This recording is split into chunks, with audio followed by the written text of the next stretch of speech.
I've been using therapeutic peptides since 2018 when I first used melanotan to help increase the melanin in my skin and protect me from the inevitable UV radiation while I was out on the water kiteboarding. Since then, I've learned a whole lot, and in this video, I'm gonna break down some of the things that I wish people shared with me when I was first getting started to avoid some costly mistakes. Up first, if you've come across peptides, you've probably heard them mentioned in the same sentence as root cause health fixes, but they don't actually address the very root cause of health issues. So before I use peptides these days, I work to go as far upstream as possible and make the lifestyle tweaks that allow the peptides to work more effectively.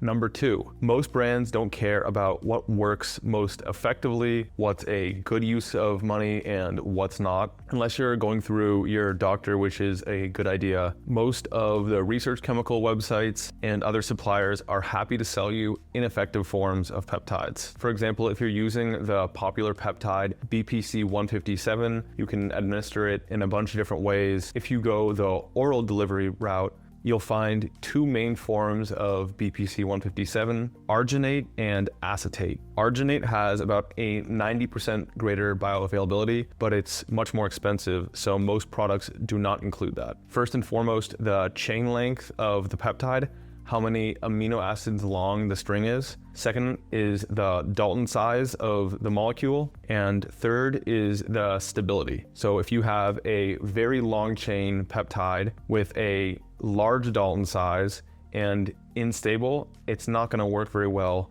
via troche and even topically transdermally. Despite that, you'll see companies selling growth hormone secretagogue peptides claiming great effects, but really it's mostly just a waste of money, and instead you're going to be getting a 10% or less efficacy compared to the traditional administration. Third, although there are certain peptides that are claimed to be good for particular benefits and outcomes, sometimes they're just not the right tool for the job. For example, there are no great muscle building peptides at the moment, and it's a very weak effect compared to a lot of the other substances people use for athletic performance and muscle building and bodybuilding. If you are working on gut issues, injectable BPC 157 will help, but then the oral capsule version has a slightly stronger affinity for the gut in helping repair the gut. So a lot of experts actually recommend the oral version for that specifically if you have the budget instead of the injectable, although the injectable is still great. Another big factor that when you listen to educational content on peptides, you might hear some people claim that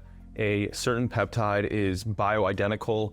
It just lasts a whole lot longer, say 6,000% longer than the normal molecule. That's a little misleading because when you change a molecule from lasting seconds to minutes in the body to over a week, you're changing all kinds of other biochemical processes and you're throwing off the natural rhythms of the body. Now that can be fine, and there's certainly circumstances in which that would still make sense and be healthier than not using it. But for people who are already healthy, just looking for a little bit of an edge, that biological mismatch might come with some severe consequences that we're not even aware of yet, but we will be once the science catches up with the application. Similarly, you can look into any particular class of peptide, and before using it, it's a good idea to figure out what else it is impacting or may theoretically impact. One of the classic examples here is the GLP-1s. They can be life-saving for certain people, but at the same time, they don't just impact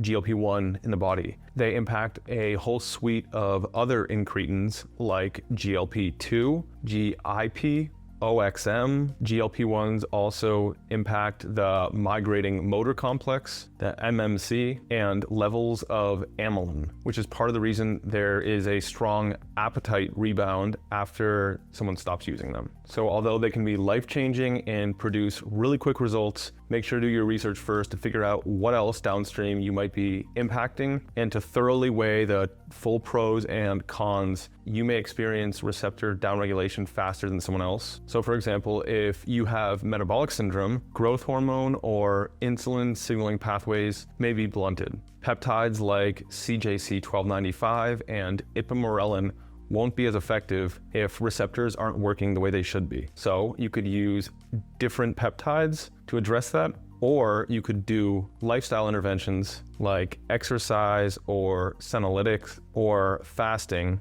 that work upstream and will help resensitize your receptors. Finally, the other things, the foods, the supplements, and other ingredients you're administering, consuming, alongside the peptides will impact their absorption and overall effects. That's why some companies add what's called snack or sodium bicarb baking soda to their peptide pills to help them survive harsh stomach acid and be able to exert more effects. Similarly, fulvic acid in shilajit and other substances can help the absorption of certain peptides. I know peptides get confusing, so if you want to learn more about my go-to peptides, my favorite brands, or other important details, I'll put a link to a resource I created just for you in the description of this video. All right, and here's that final tip. Write down somewhere, either physically on a post-it note or in your phone's notes or something, the amount of bacteriostatic water you added to the peptide vial. That way, if you don't think about it for a while, you remember the exact dose you're getting with, say, 10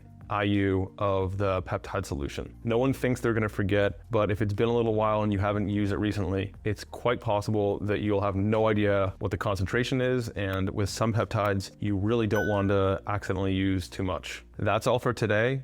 Be an outlier.